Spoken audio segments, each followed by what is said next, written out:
Greetings and welcome to this episode of Let's Create Something with Stardust. I hope you're going well. I'm very excited because what we're up to today is going to allow me to present to you an amazing and very creative person. Because of course, if you're new here, you might have no idea about that, but if you've been following me for a while, there are some chances that you might have noticed that once upon an episode, we take on the challenge of recreating or creating something inspired by an artist that I admire, sometimes someone that I just discovered or have been following for a while. It is something that I like to do here on the Exponential Design YouTube channel because it gives us a great playing ground to demonstrate a couple of useful techniques using a variety of the great tools that are available out there as we explore and discover some very interesting artists from all around the world and from many different backgrounds. That being said, I take it as a personal duty to do my best to give all the credits to that said artist.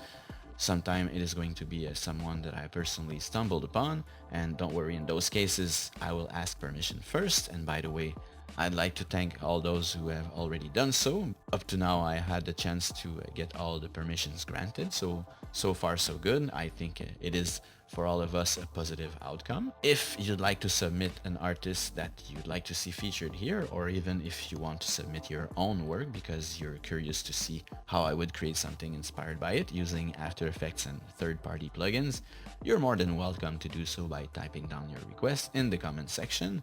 My hope is that we can all have fun together exploring what you love creating, and that it can at the same time help putting out the word about these great artists. So talking about great artists, let me present to you Mr. David Mrugala. He is a German architect, designer, and educator living in Seoul. If you'd like to see what he's up to, you can follow him on his Tumblr website, which is registered at the.isblack.com.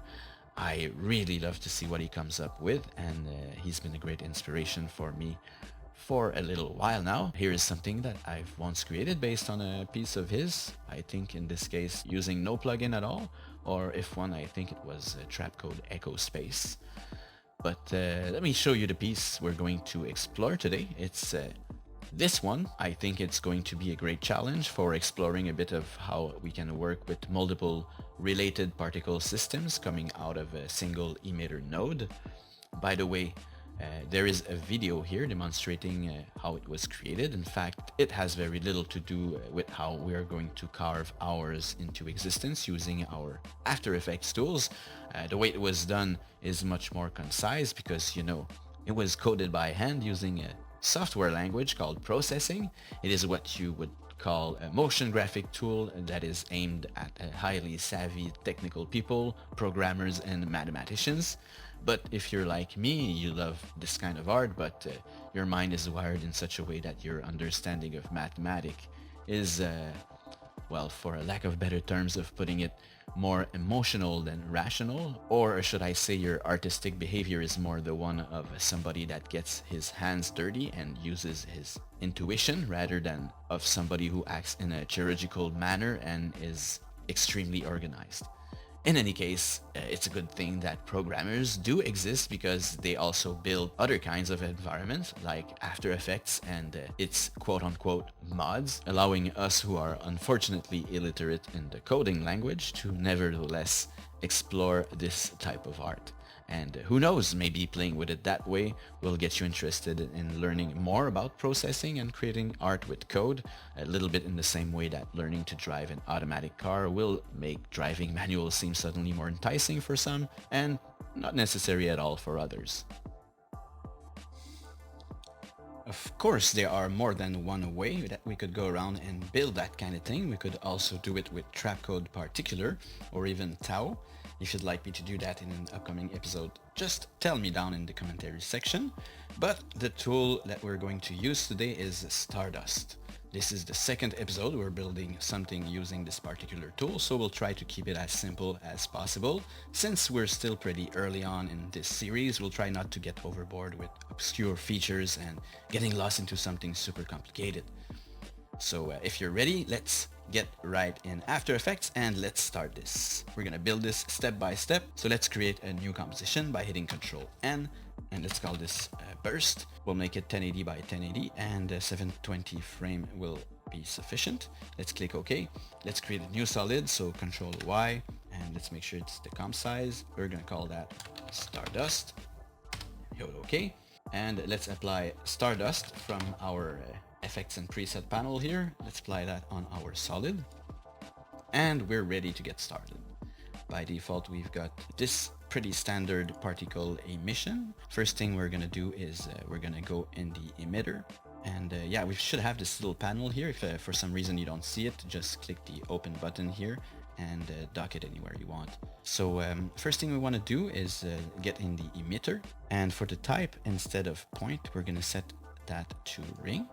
So that'll make our particle emission emit from a circle like that. But for the moment they're going everywhere in all directions, so we're going to change that from the direction property here. We're going to set that from uniform to outwards. So that's what we're gonna get. And we're gonna set the life particle to 3 seconds. So that'll make our circle a little bit bigger because they'll be emitted for a longer duration. Alright, so we've got a setting down here in the particle section that's called birth chance, and we're gonna bring that down, and that's gonna create some holes in our emission, so it's gonna make it a little bit more random there. Also, we're gonna open up the particle properties here, and we're gonna set the size of our particle to 3. It's gonna get some tiny particles there, and we're gonna change the shape from the circle. Let's try the rectangle. Right as we do that, we can notice that they are not quite oriented in the right direction. Let's make them a little bit taller. So notice that we have the size Y now, that we can make them a little bit taller. So let's make them something like 13, and we're gonna orient them the right way. So down in the rotation properties, we've got this orient to. It's set to nothing by default. We're gonna change that to make it orient towards the emitter. Now I don't think that the particles are aimed correctly, so we're gonna set the angle X to 90 degrees. And now if we rotate the Y angle, now we can see that we are rotating our little sticks there. All right, so let's bring the bird chance down a little bit more. And now that we've chosen the ring emitter, we've got a special setting here just for the ring. And let's increase the amount of ring particles, and we can increase that further. All right, so we're starting to get something. Let's play that as it bursts from the center. That's the kind of animation we'll get right off the bat. So let's make insert that this doesn't emit forever. So let's go to frame 90. And for the particles per second, let's create a keyframe 1 frame back. So I'm going to hit page up there to go to frame 89. And I'm going to hit the stopwatch there. And I'm going to go back to frame 90 by hitting page down. And I'm going to set that to 0. So what that's going to do is that's simply going to stop emitting particles, and the last particles that have been emitted will keep on their path there until they die on the outer rim there. Now let's create our custom colors for those particles. So let's get in the particle properties. We're going to get down to the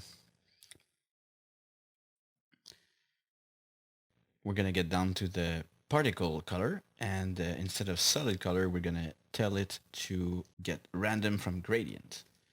By default, we've got this kind of gradient.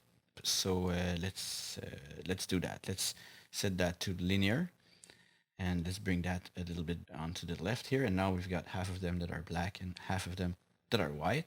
Let's look at our reference here. So what kind of color that we have?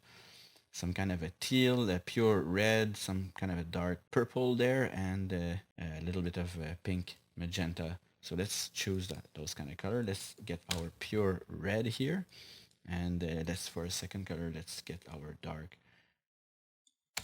desaturated purple here.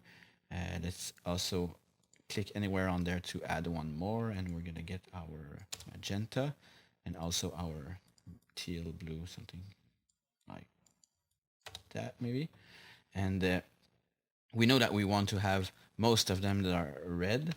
So let's bring those little tabs here to leave the red in priority there. So most of them are red, and let's make them, some of them, a little bit of a darker red maybe. So most of them are this pure red here. Some of them are a little bit darker red, and not a lot of them are the rest of the colors there. So let's look at that. That's pretty cool. Let's now let's see.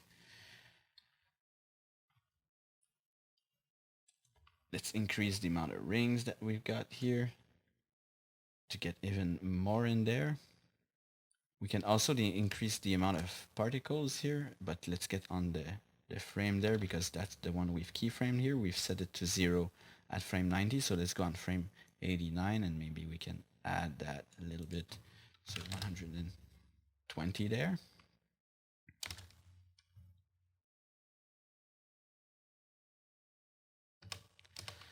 One thing that's cool here is that we have a speed over life graph here, so we can tell it to go and just to notice here, we've got this line here in the middle, which is equivalent to 0 speed. So if we go below this line, it's going to get in the negative speed. So let's make it slow down and get to a very slow pace on the end of the particle's life. So let's see what that does. It's going to go fast on the start, and it's gonna get slower as it gets further. And let's increase the speed now, because now that we've made them go slower, they will not get as far. So let's set maybe 160 for the speed, so we get back to our full circle. And let's look at that. So they're being emitted a little bit faster than the pace they have when they finish off by dying at the end. So that makes it a little bit smoother on the emission there. So that's pretty cool. What we can do also is in the particle over life, let's get down there. And for the opacity, I think that if we look at our reference, it gets a little bit softer out on the edges there. So let's choose a preset from here, and I would recommend that you save. Sometimes I get some crashes while I'm playing around with those graphs here. So let's get one from the preset here, and we want to get, let's try this one. And let's see, let's bring this a little bit more this way, and let's bring that a little bit more like this. So now we're getting some control on how they have a little fade out at the end there. And we can have one for the beginning as well. So let's create one more like that, and let's make, if we want to have that at the beginning as well.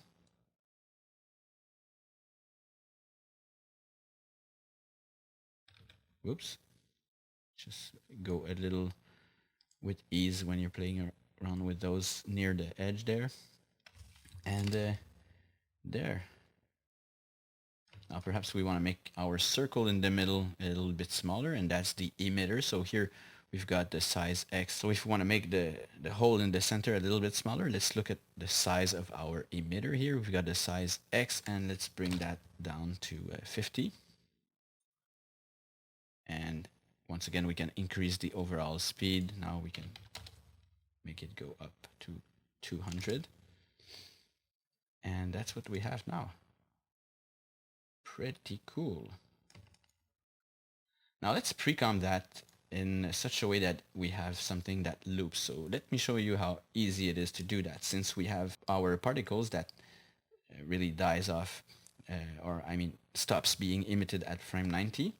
And their lifetime is 3 seconds. So if we go 3 seconds further at frame 180, they should, in theory, in practice, they should all be gone by there. So what we can do is pre-comp that composition that we are editing right now. Let's call this one edit. And let's pre-comp that. So let's bring it, and on this little icon here, and as we do that, it's going to make a new composition with this one inside. So let's call this burst loop. And now let's go to frame 90. So that's where our particles are receive the order to stop the emission. All right, so let's hit Control Shift D. So I'm not going to do it, but let's split the layer right there. And let's hit Home to get at the frame 0. And let's hit on the open bracket while we have this second layer on top here selected. So it's going to bring it up here. If we just drag it by hand while holding Shift, it's going to do the same. And now we can go back at frame 89 and close our work area by hitting N on the keyboard. Now we have only this part here that we are previewing. And if we play that out, we're going to have something that loops entirely. And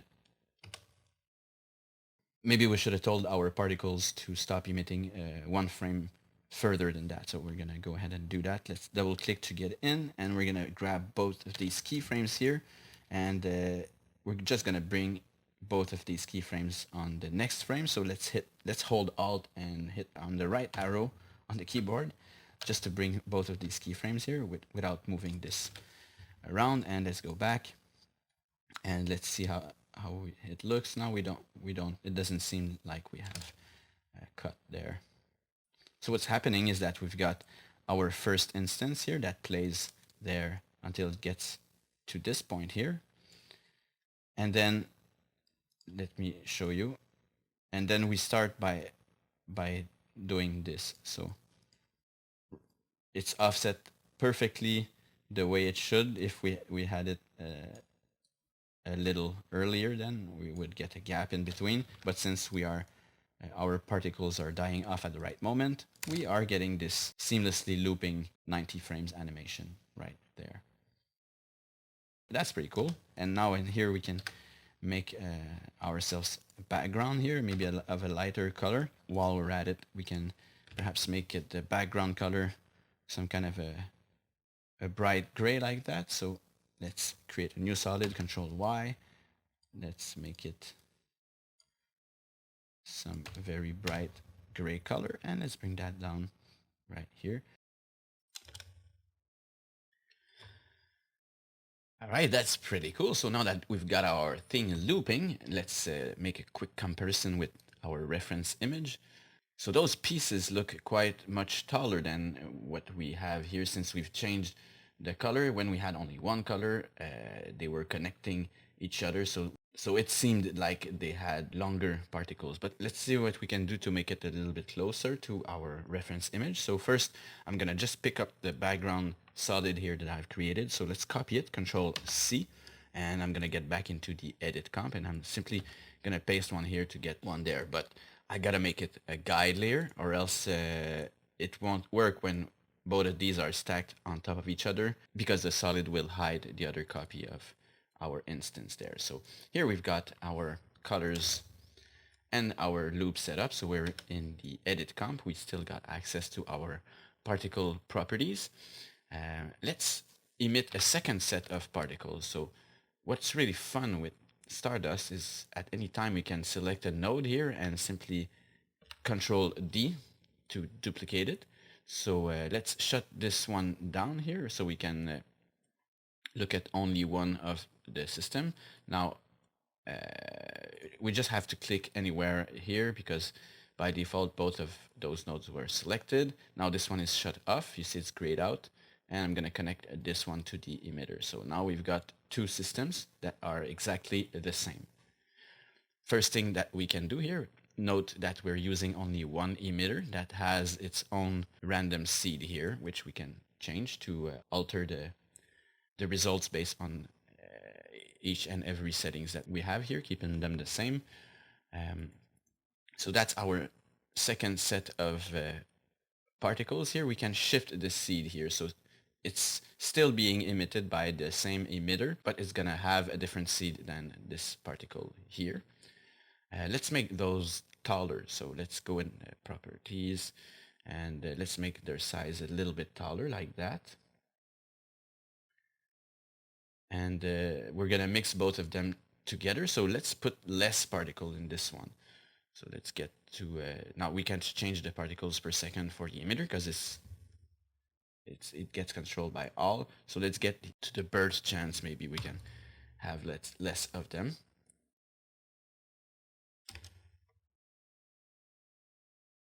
So we're gonna have that. And when we open up this one, we'll have both of them mixed together.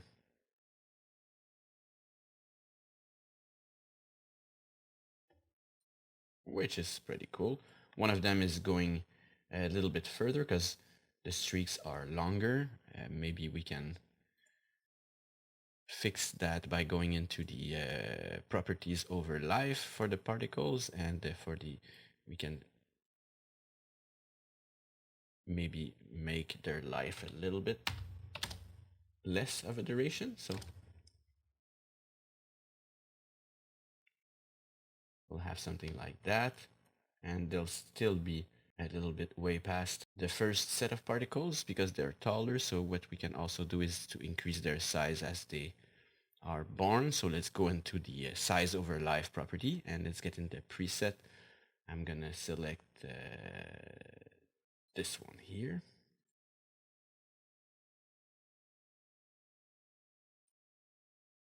Oops.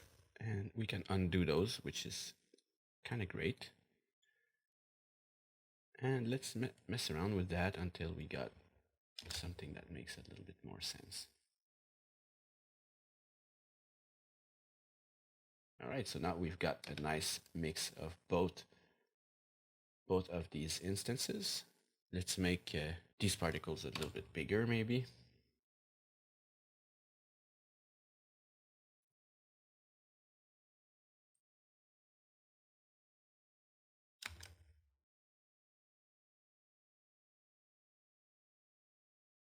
It's pretty nice. And we can easily have a third one. So let's duplicate once again that. And let's bring it anywhere we want and connect it to the emitter. Let's change the seed for this particle. So let's solo it once again. Now this one is gonna do that.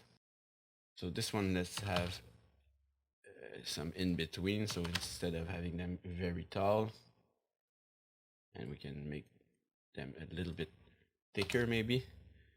And also they'll have the random size, but it would be a good thing if we had the ability to randomize only the size Y, but unfortunately this is not an option that we have at the moment with using this plugin. So let's see, that's both of them, and that's all three of them mixed together. So pretty interesting results here that we can have by combining different particle systems together. And of course, if you really want to have different speed on them or have different emission settings, there's also nothing that prevents you from duplicating the emitter and having each of those connected to a different emitter. But I just wanted to show you around how it is possible to combine things together. So combining different particles system together is often what's going to help you out getting exactly where you want to be at with your particles. Let's get back to the looping comp here.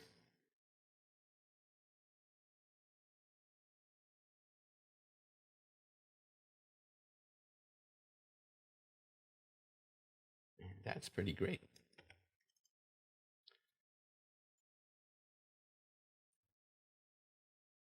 Let's get back to the particle 2.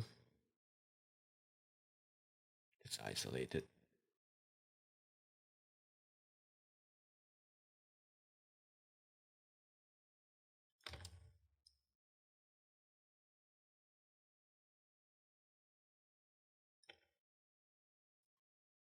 Particle 3.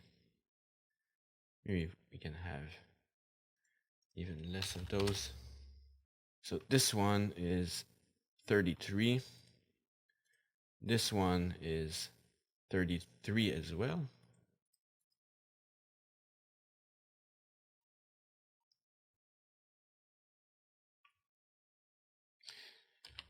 So let's compare our scale just for a second here. So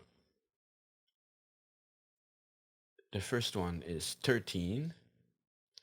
The second one here is 70.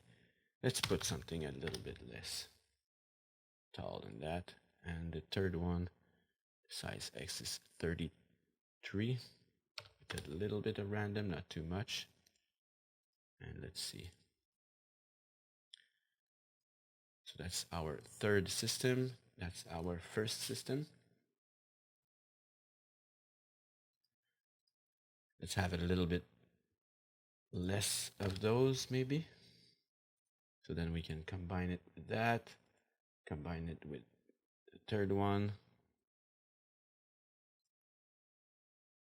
25. And let's add a bit more of those.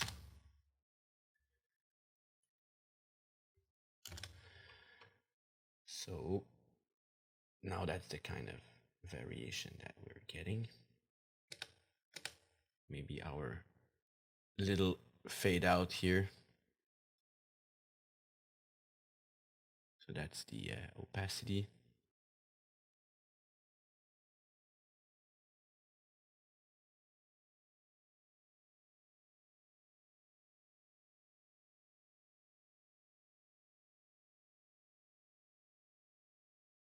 Let's get on particle 2 now. I'm playing around with different settings here, trying to get the just exactly the kind of edge that we want to be able to get.